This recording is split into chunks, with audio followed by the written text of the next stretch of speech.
Hristos a înviat. Iubiți credincioși, dăm slavă Bunului Dumnezeu. Suntem în Duminica a patra de la învierea Domnului. O perioadă în care Evangheliile vom observa în această perioadă post-înviere. Se vorbește mult despre minuni, despre vindecări. Am ascultat astăzi Evanghelia de la Ioan, capitolul 5, versetele 1 la 15. Și azi este vorba despre o vindecare, vindecarea slăbănogului de la Vitezda. Ne spune evanghelistul Ioan că Mântuitorul urca spre Ierusalim în zi de sărbătoare și la intrarea în Ierusalim era o scăldătoare, numită scăldătoarea Vitezda, și avea 5 pritvoare. Ați văzut că este parte din Evanghelie, o auzim la Sfeștani. Și acolo era adunată mulțime multă de bolnavi, orbi, șchiopi, uscați, așteptând mișcarea apei, căci un înger al Domnului se cobora la vreme scăldătoare și tulbura apa, și cine intra întâi după tulburarea apei se făcea sănătos de orice boală era ținut. Ne spune evanghelistul că aceștia zăceau. Deci atmosfera este cumplită. Ați văzut că de fiecare dată când e vorba de această Evanghelie vorbim despre acea stare terifiantă în care oamenii așteptau acolo ca Îngerul Domnului să vină să tulbure apa.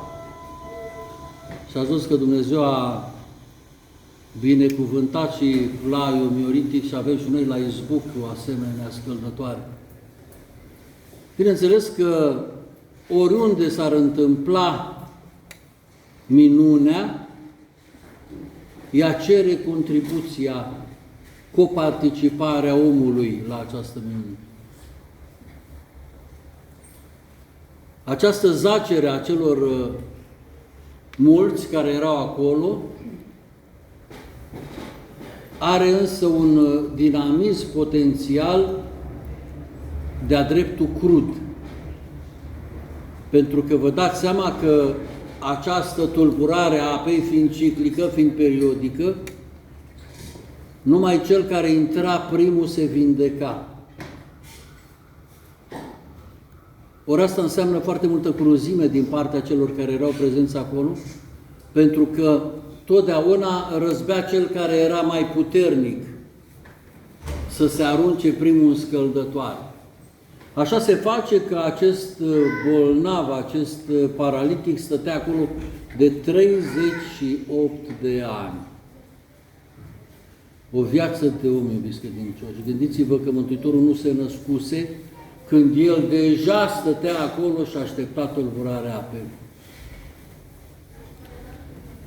Observăm și știm, iubiți credincioși, și din experiența personală și din experiența legată de cei dragi nouă sau cunoscuți sau apropiați, care dacă intră într-o perioadă de suferință, de boală lungă, cum se zice în popor, la un moment dat omul din nevoia și din necesitatea de a trăi și în plan sufletesc, în plan spiritual, ajunge să îngăduie, să rabde, să ducă suferința într-un fel de neînțeles pentru noi cei sănătoși, în așa fel încât el la un moment dat se poate rupe de această suferință și să intre în celelalte gânduri, gânduri firești pe care fiecare om le avem.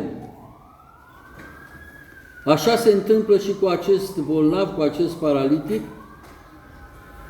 care, zăcând acolo și înțelegând că șansele lui sunt minime și probabil sperând ca la un moment dat unul dintre cei mulți să vină și să-l ajute, în momentul în care Mântuitorul Hristos, care știa despre el că zăcea de mult timp acolo, se duce și îl întreabă, zice, vrei să te faci sănătos? Prima scânteie a oricărui om bolnav, dar nu de asemenea dimensiune este să răspundă aproape fără aer, da!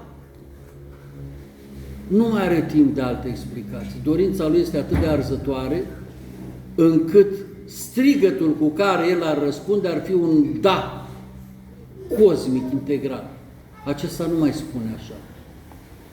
Era atât de tocită răbdarea și așteptarea lui, încât el intrase, cum spuneam mai devreme, în alt plan. Ieșise din starea aceasta de suferință și din dorința de vindecare și intrase într-o altă dorință. Dorința de a găsi un om. Un om care să îl ajute. Așa cum știți, iubiți credincioși, noi de la porunca divină din Cartea Facerii știm că nu este bine să fie omul singur, să-i facem ajutor. Observați condiția noastră de ființe care au nevoie de ajutor. Și aici este foarte limpede surprinsă această nevoie a omului de ajutor, cu atât mai mult cu cât nevoia lui de ajutor vine în stare de suferință. Și mai este ceva. Dacă ne imaginăm, dacă lăsăm ochii minții noastre să pătrundă în momentul acela evanghelic, vom descoperi că acolo trebuie să fi fost foarte multă lume.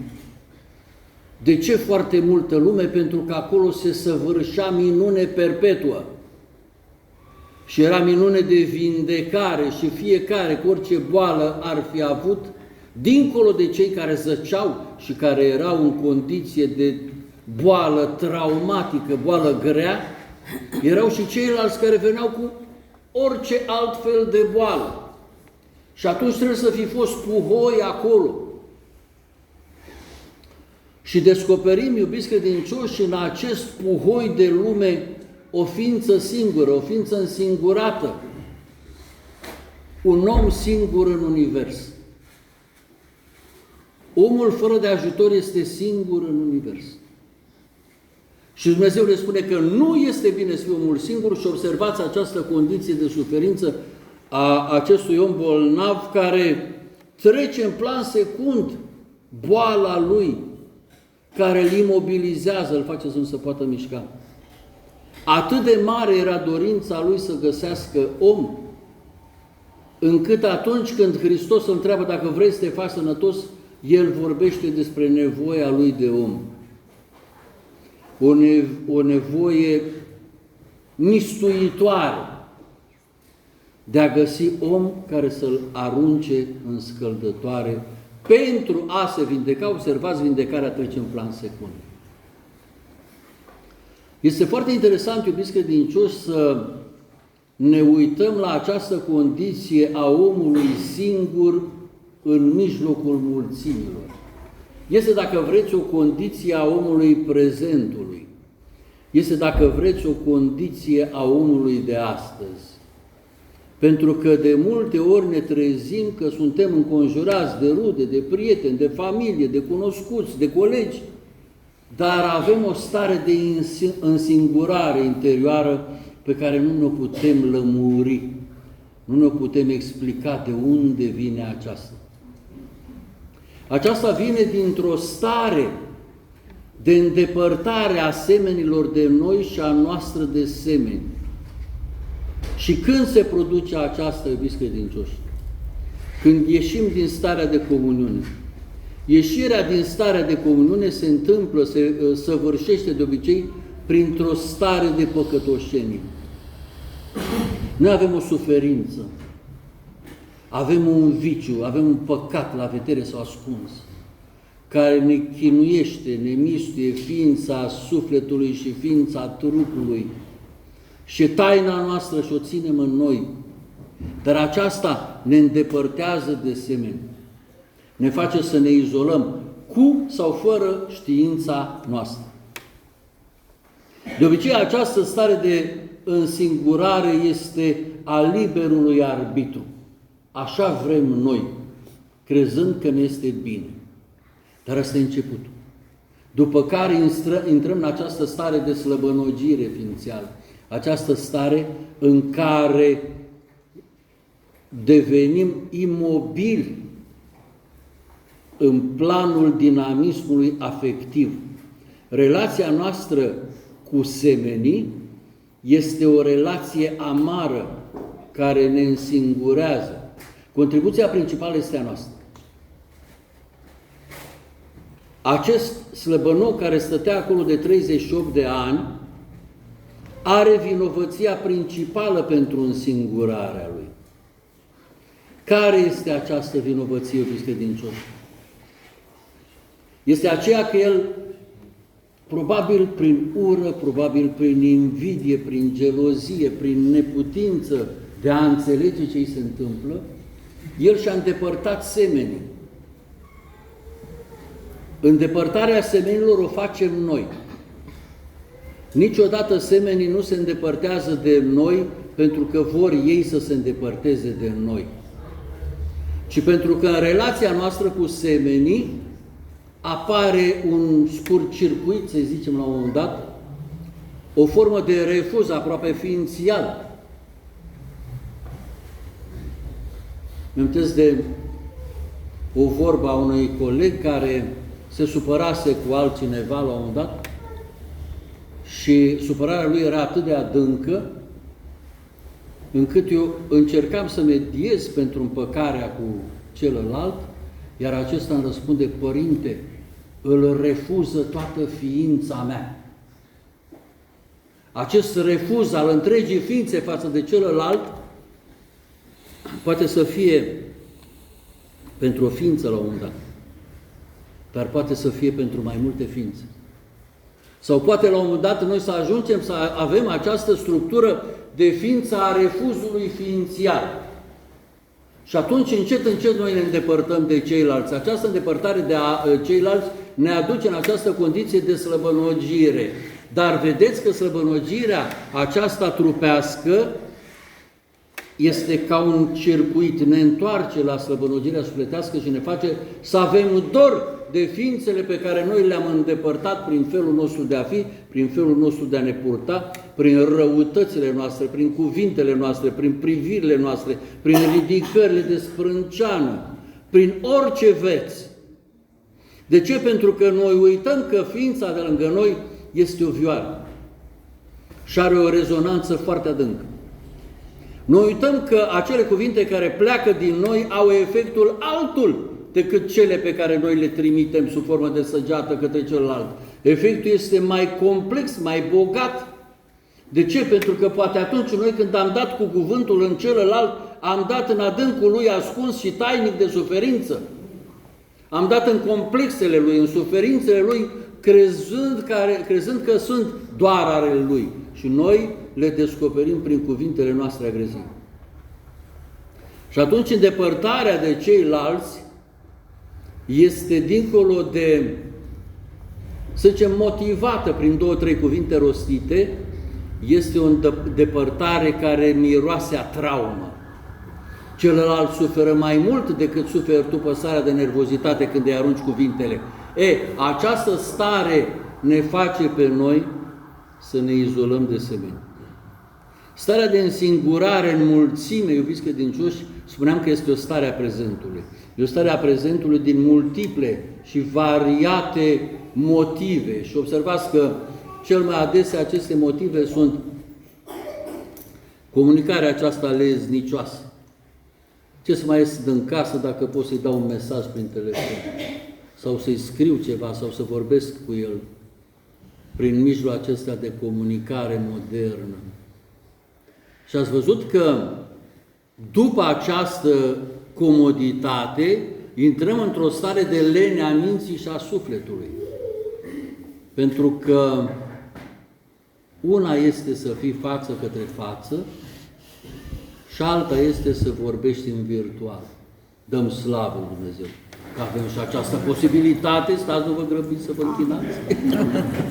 Dăm slavă lui Dumnezeu că avem și această stare și posibilitate de comunicare cu ceilalți, pentru că mulți dintre dragii noștri sunt departe de noi. Și Și dacă n-ar fi fost aceste mijloace de comunicare, dacă era peste ocean cel drag nou, așteptam câte 6-7 luni să vină scrisoarea cu vaporul. Sau dacă eram binecuvântați de Dumnezeu și bogați, aveam vreun porumbel cu inel să punem acolo și să-i citim bilețelul venit. Deci, că beneficiile. Și asta ne arată că tot ce este în lume, tot ce se întâmplă în lumea aceasta, se întâmplă prin binecuvântarea lui Dumnezeu, care ne dă știință, ne dă rațiune, ne dă posibilitate de cunoaștere și de avansare în aceste mijloace ale tehnologiei, care ne binecuvintează până ne distrug. Ați văzut căței aia electronici, căței aia electronici, ați văzut roboții ăștia care ne invadează, da? O să fim o minoritate, liniștiți-vă. O să stăm într-un colț de grotă și o să vorbim unul cu altul câți mai suntem pe acolo, pentru că ceilalți vor fi conectați la tehnologie. Nu e un pericol dacă suntem înțelepți și noi suntem înțelepți. Trebuie să lăsăm inteligența să funcționeze totdeauna în legătură cu inima.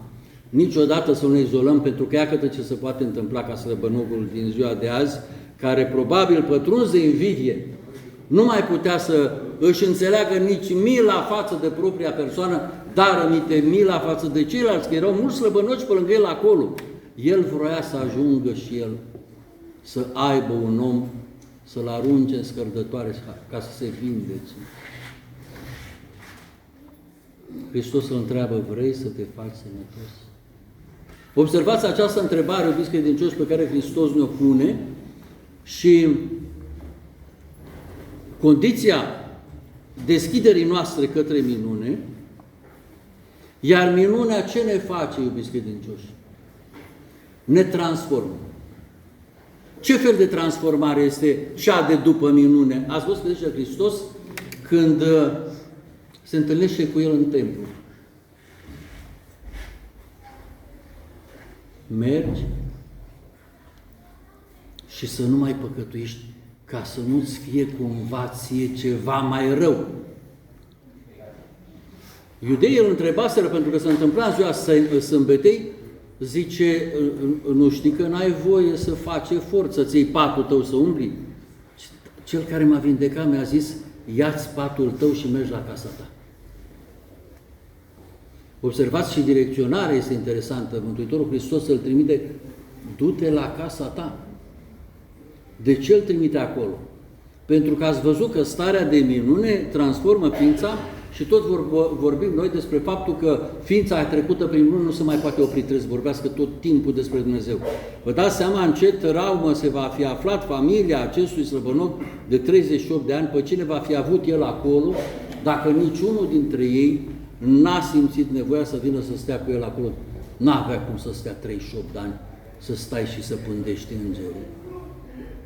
Dar Hristos totuși îl trimite la casa lui și observați că acesta, după ce se vindecă, iudeii întrebându-l cine te-a vindecat, Mântuitorul se ascunsese în mulțime. Zice, nu știu. Ăla care m-a vindecat mi-a zis să-mi iau patul și să merg la casa mea. Acum acesta, nu știu dacă se simte el îndatoritor față de iudei să se ducă să le spună, am aflat cine e Iisus Nazarinean. Dar cu siguranță nevoia lui de a striga, de a spune că am aflat omul care m-a vindecat, va fi funcționat și va fi clocotit în el. Și de aceea se va fi dus el să spună iudeilor, Iisus este cel care m-a vindecat. Observați, iubiți credincioși, cum starea noastră de post-minune, spuneam că este o stare transformatoare, dar Hristos vine acum și subliniază ceva foarte important pentru noi. Mergi și să nu mai păcătuiești, ca să nu-ți fie ție cumva ceva mai rău. Această trecere prin minune purifică ființa și mai mult decât faptul că o purifică, așează o înleznire în a te ține departe de păcat. Asta nu se poate întâmpla decât la întâlnirea cu Hristos. Întâlnirea cu Hristos care vindecă ființa, o transformă și o aduce în acea condiție de dezinteres față de păcat. Să ne rugăm Bunului Dumnezeu să ne țină și pe noi în acest dezinteres față de păcat. Amin. Să trăiți, Părinte, sănătate!